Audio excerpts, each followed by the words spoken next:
where it all begins, with what's missing. They taught us to read maps like children read fairy tales, names, borders, oceans, flags. But the true elites, they study the blank spaces, the absences, the places you're never meant to look. At the bottom of every atlas lies a vast forbidden mirror, Antarctica, a land the size of a continent with the presence of a ghost. No roads, no cities, no history, only ice and silence. But silence speaks volumes, if you know how to listen.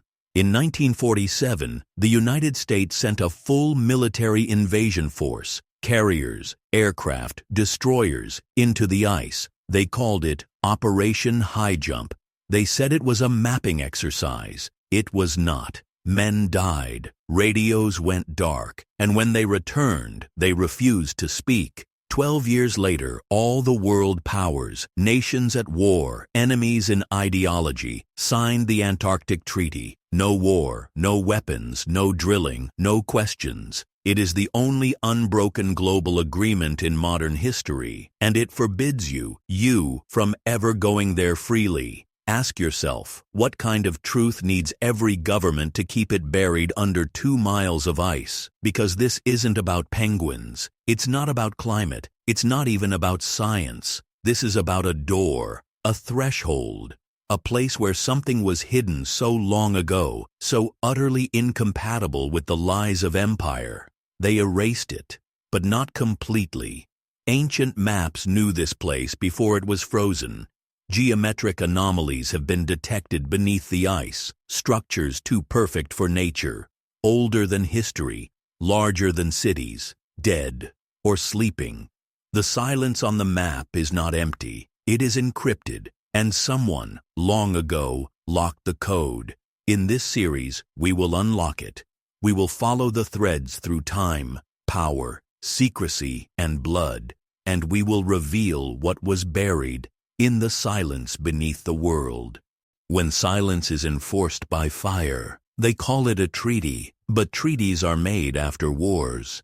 And in Antarctica, the war never ended. You were told it was uninhabited, empty. But in 1947, Admiral Richard Byrd, America's most decorated polar explorer, led a full-scale military operation south. 13 ships, 4,700 men, planes armed for combat, a floating invasion force against ice? Officially, it was to test equipment.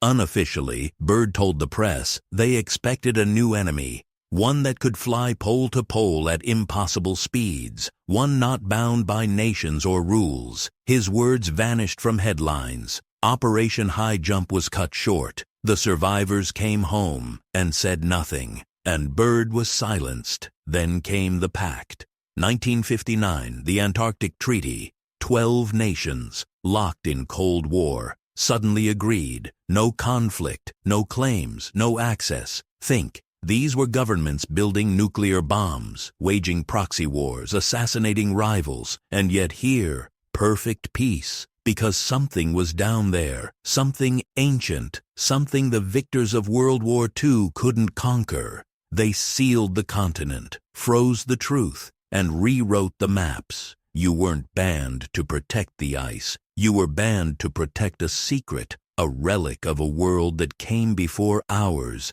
and threatens to outlive it.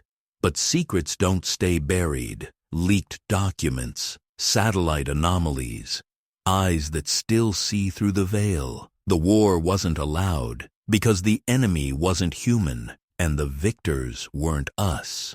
Not all who serve wear chains. When the gates were sealed, when the ice was claimed by treaties and lies, not everyone walked away.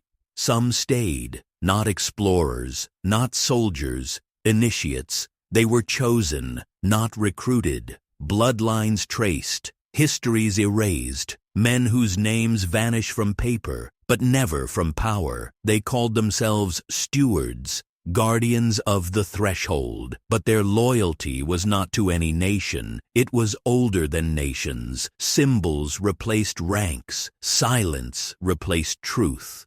And what they found beneath the ice rewrote what it meant to be human. This wasn't a tomb. It was a vault, a machine, a temple, and like all temples, it needed priests. You've seen their fingerprints, the obsessions with polar symmetry, the mirrored architecture in Washington, the Vatican, the City of London, always aligned, always encoded. This is their gospel. That man is a mistake, that the true architects lie buried, waiting, and the only path to survival is obedience. They built orders within orders, societies behind society. With one law, protect the threshold, at all costs. Presidents bent the knee, popes looked away, and the brotherhood beneath became the real axis of the world. They don't fear exposure, because they taught you to laugh, to mock, to forget.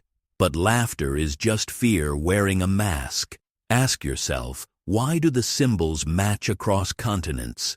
Why do elites meet in silence once a year under fake names? Why does every religion warn of beings beneath? Because the brotherhood still kneels to something that didn't die.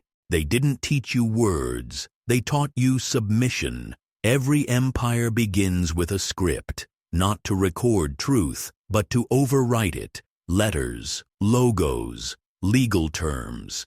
You think they're tools. They're not. They're cages, built from sound. Before there were kings, there were priests. And before they crowned rulers, they crafted alphabets. Because control begins with definition. If they name it, they own it. Take a symbol, any symbol, a cross, a flag, a corporate seal. You think it means what they told you. It doesn't. It means what they designed it to mean. Subconsciously, spiritually, energetically. These are not logos, they are sigils, charged with ancient intent, powered by your attention. And every time you look, pledge, pray, or purchase, you feed it. Language is not neutral. The court says you submit a form. The bank says you owe a debt. The school grades your mind. Every word a contract, every phrase a spell. Where did these words come from? Not evolution, not culture. They came from the brotherhood, from the vault, from what it taught them. Hieroglyphs, runes, Latin, legalese. It's all the same system, evolved to appear modern, but still ancient, still binding. This is how they divide, create false opposites, left versus right, faith versus science, all controlled by the same dictionary. Because if they control what you can say, they control what you can think. You are not taught to read. You are taught to interpret what they want you to see. The true meanings are hidden in plain sight, in crests, mottos, branding. Why do the most powerful institutions use Latin, a dead language? Because it was never meant for the living. You think you're speaking freely. You're reciting the script of your own captivity. They don't want your vote. They want your mind. This isn't about money. It never was. They already own the gold. They print the currency. They write the debt. So why keep the schools running? Why flood the screens with noise? Why train generations to obey, submit, conform? Because they're not after your body. They're after your consciousness. From cradle to grave, you are processed, categorized, conditioned. They map your fears before you speak. They track your desires before you dream. Your personality is data. Your attention is fuel. Your emotions, harvested. This is the true economy, cognitive slavery, measured in thoughts per second and sold to the highest bidder. It began in the temples, evolved in the courts, perfected in the classroom, and now it wears the mask of entertainment, of freedom, of choice. But every click you make feeds a system that grows more certain of what you'll do next. Because if they can predict you, they can possess you. This isn't science fiction. It's psychology. It's advertising. It's algorithms written by ancient intentions. Your choices are not yours. Your beliefs are not yours. Your goals, your tastes, your identity. They are uploaded scripts installed through repetition and ritual. You have been groomed to surrender your mind while believing it's yours. This is not a prison of bars. It's a harvest field, and you are the crop. From sacred geometry to social media, they've created a grid, a psychic net, a hive of borrowed thoughts. But ask yourself, who's collecting this harvest? And what happens when every mind has been captured? Before kings ruled, before priests preached, one architect built the cage. You've seen the patterns, you've felt the control, but the question still lingers. Who designed it? It wasn't a king, it wasn't a government, it wasn't a group of elites sitting in a boardroom. It was something older, something invisible, a presence that whispers behind every symbol, every empire, every coincidence, too complex to be chance. They call it by many names, the demiurge, the old serpent, the great architect. But names are traps. They reduce the unfathomable. What you need to know is this. Long before history, long before language, it designed a system, a closed system, self-replicating, self-reinforcing, invisible to those inside it. It programmed duality, good and evil, left and right, God and devil, to keep minds divided. It engineered hierarchy, so the many would serve the few, never realizing they all served it. From Babylon to Silicon Valley, from the ziggurat to the data center, its architecture hasn't changed. Ritual, repetition, reward, punishment, control. It does not care who rules, only that the structure remains intact. Presidents change, borders shift, wars are fought and forgotten. But the lattice holds. You are not inside a nation. You are inside a design, an engineered dream. And like any dream, it feels real until you wake up. The forbidden truth? This architect is not just above you, it's inside you. It speaks with your voice, thinks with your thoughts, feeds on your attention, and the moment you try to escape, it adapts. Because the maze was never built to hold your body. It was built to hold your soul. Some families inherit wealth, others inherit thrones. But these families inherit control.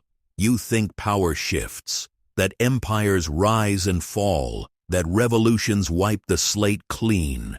They don't, because the same bloodlines remain. They adapt, they rebrand, they evolve, but they never relinquish control. From pharaohs to Caesars, from Medicis to Rothschilds, from royal crests to corporate logos, it's the same lineages, the same DNA, the same cold agenda.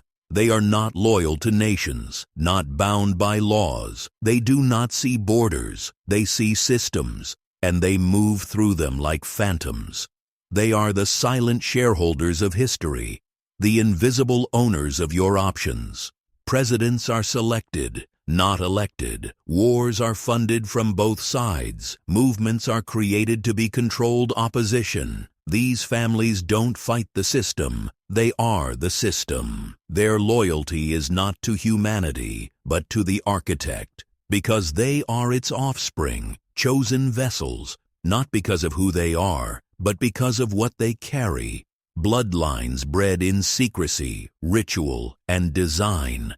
Bound by oaths older than any religion, trained in temples hidden behind the facade of elite education, taught one thing: the world is a stage. You do not act, you direct. And so they whisper, in prime ministers' ears, in central bank vaults, in the shadows of televised debates. And when one puppet outlives its purpose, they don't panic. They replace it, because their power isn't in visibility, it's in continuity. You'll never see their names trending, but their fingerprints are on every institution, every market crash, every cultural shift. The media distracts you with actors, but the true directors never step into the light. They don't need to. They've already won, because they're not just steering the machine, they are its living software. The greatest weapon ever forged was not a sword, but a story. They knew force could only reach the body, but belief, that reaches the soul. So they authored a new kind of war, the war for your faith. They took the hunger for meaning, the ache for transcendence, and they weaponized it. They wrote scriptures in back rooms, edited revelations by candlelight, burned the heretics who remembered the original scripts. They turned cosmic truth into organized religion, mystic awakening into ritual obedience. They replaced the living God with an institution, replaced the inner voice with a pulpit, and replaced direct experience with a book. But the book was rigged.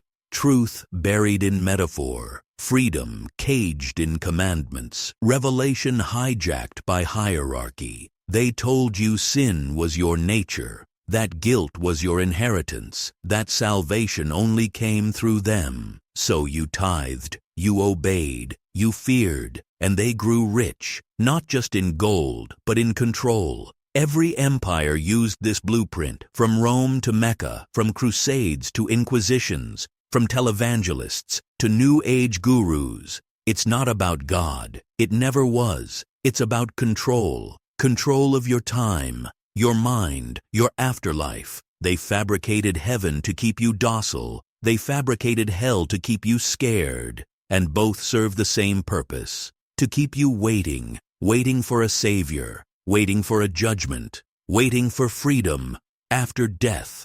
Meanwhile, they rule in the now. They feast in the now. They build in the now. Because they know the secret. You are not fallen. You are imprisoned. And the cage is made of verses. You don't need saving. You need remembering. But the architect knew, if you believed the lie deeply enough, you'd build your own chains and call them holy. They built a new prophet, not in temples, but in glass. It does not speak in parables. It speaks in feeds, not ancient scrolls, but endless scrolls. You stare into the screen, but it stares deeper into you, knows your fears before you do, knows your desires, your doubts, your secret search history. It predicts, it suggests, it nudges, and you follow, not because you're weak, but because it's engineered to feel like you. It learns you better than you know yourself, and then it edits you. Micro adjustments, tiny reinforcements, until your thoughts aren't yours. They're trending. But don't worry, you feel free. You feel like you're choosing. That's the brilliance of the trap. You think you're the user, but you're the product. And worse, you're the data. The new religion has no gods, only metrics. Its heaven is virality. Its hell is invisibility. You worship in silence, head bowed, eyes glazed, thumb scrolling. It gives you identity, but it's false. A curated persona, disconnected from soul, rooted in comparison, fed by lack. You are never enough, but the algorithm says you could be if you just keep watching, keep liking, keep buying. This is not connection. It is surveillance with a smile, not conversation, but conditioning. And the final lie? That you need it, that without it, you are nothing. But ask yourself, when was the last time you sat in silence and remembered who you were before the screen? The prophets wore robes. Now they wear hoodies, and their temples are lit by LED. They are not building a future. They are building you, one click at a time. And they know, he who controls the feed controls the flock.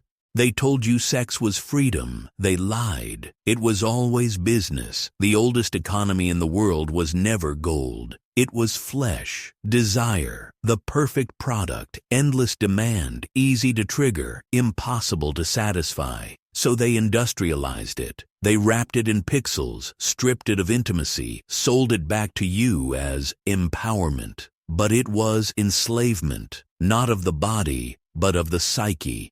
You think you're indulging, you're complying. Each image, each video, a needle into your reward center, rewiring you, making real touch feel dull, making commitment feel inconvenient. Now you chase novelty, not love, stimulation, not connection, and every time you click, they profit, not from your pleasure, but from your emptiness.